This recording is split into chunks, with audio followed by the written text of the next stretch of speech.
I want to welcome you to this meditation on exploring inner narratives. It's a meditation on core beliefs. So let's begin by just allowing yourself to feel more comfortable in your chair. If you'd like, you can close your eyes gently or shift into a soft focus.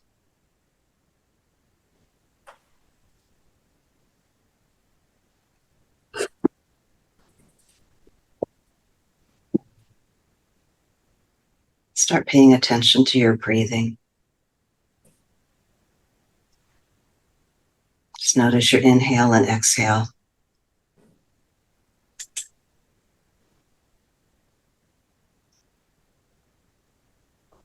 Finding a rhythm to your breathing. That's the most grounding for you.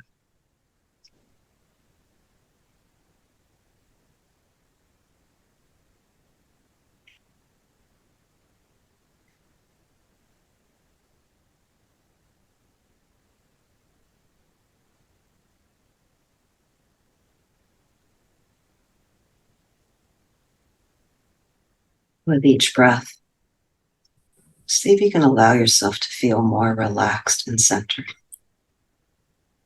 Just feeling the rise and fall of your breath,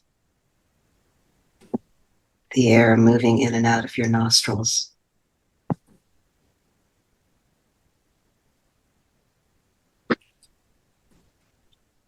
Allow your rhythmic breathing to ground you in this moment.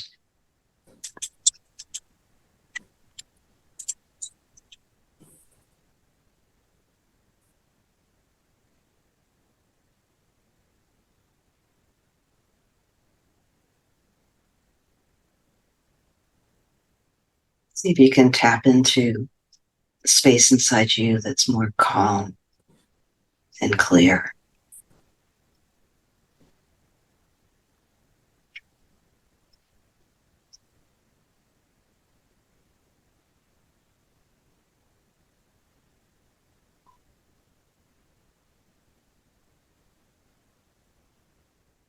I invite you to turn your attention inward to your core beliefs. These are narratives that we tell ourselves, often without realizing. They might be beliefs about our worth, our abilities, our right to happiness. See if you can gently allow these thoughts as they arise.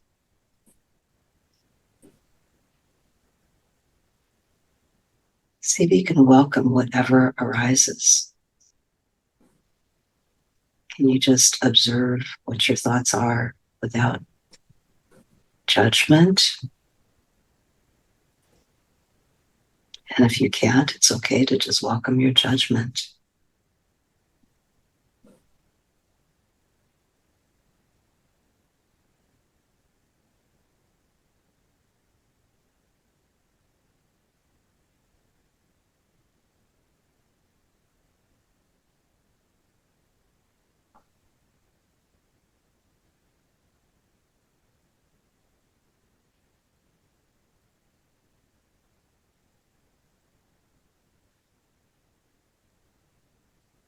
Let's delve deeper into one of your beliefs.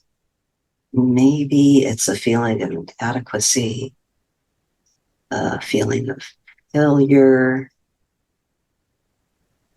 an imposter syndrome, a sense of being unlovable. Just pick one that resonates with you right now.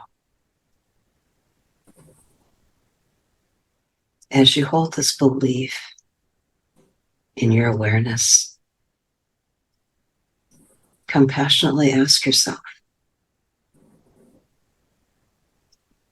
where does it come from? When did it first appear in your life?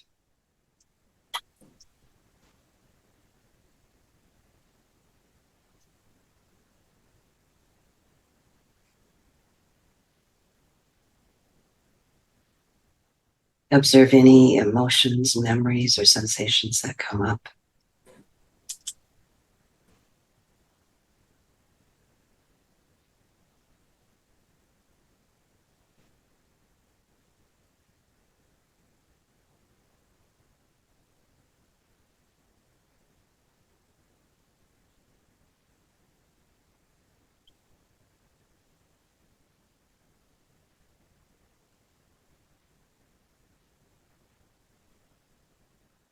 Really, really try to be gentle and tender with yourself.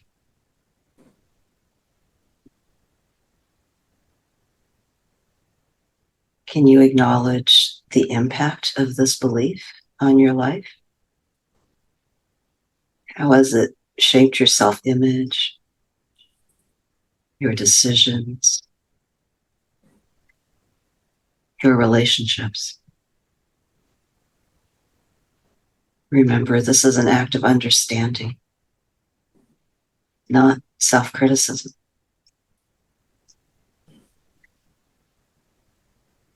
Let's keep breathing gently and offer yourself compassion as you explore this deep seated narrative.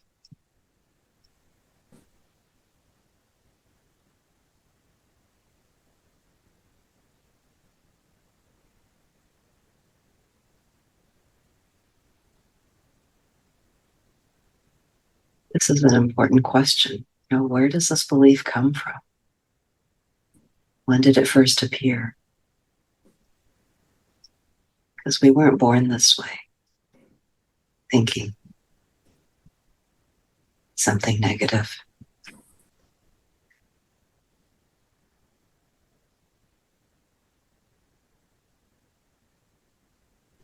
Something happened outside of ourselves.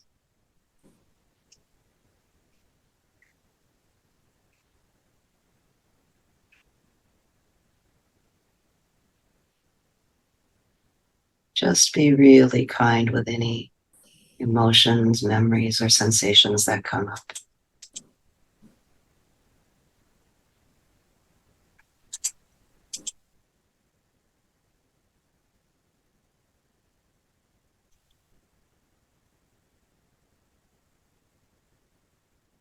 I invite you to think about next what it is that you want to do with this core belief.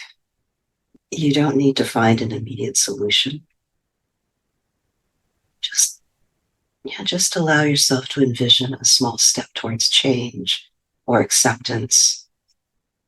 It could be as simple as recognizing when this belief affects your daily life, or gently challenging it with a positive thought.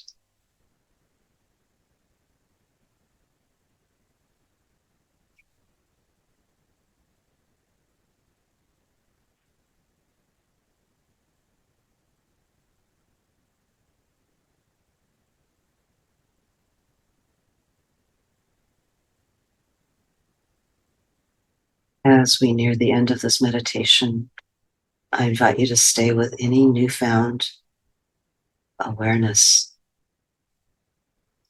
for a moment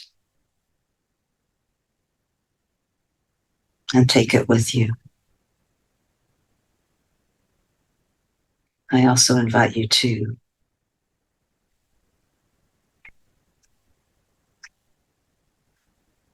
be with kindness for yourself.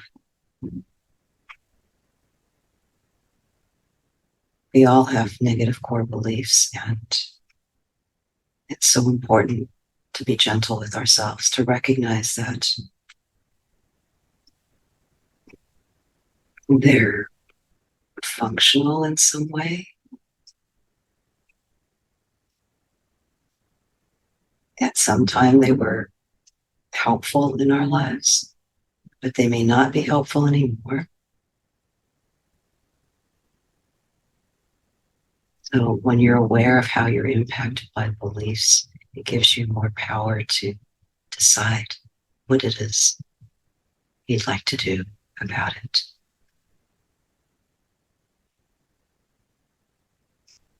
So be with any newfound understanding Take some more grounding breaths in and out, feeling the support of your chair. Thank yourself for taking this time for self-exploration and for being open to understanding your inner narratives more.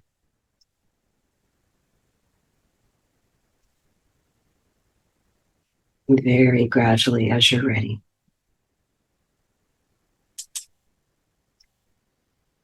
you can open your eyes and come back to the present moment.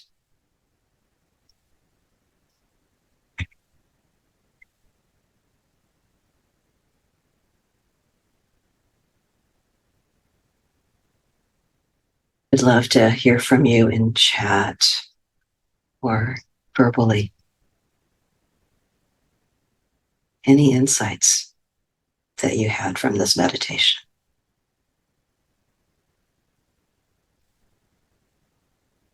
I didn't get a chance to welcome Simone and Lola. Hello.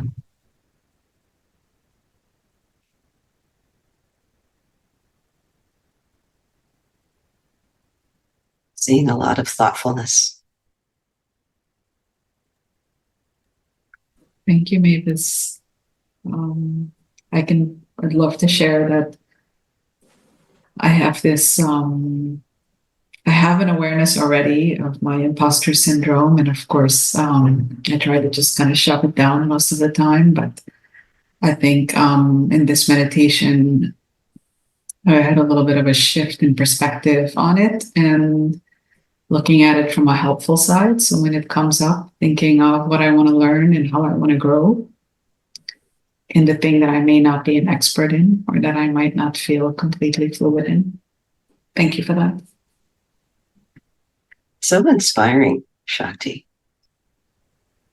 So, can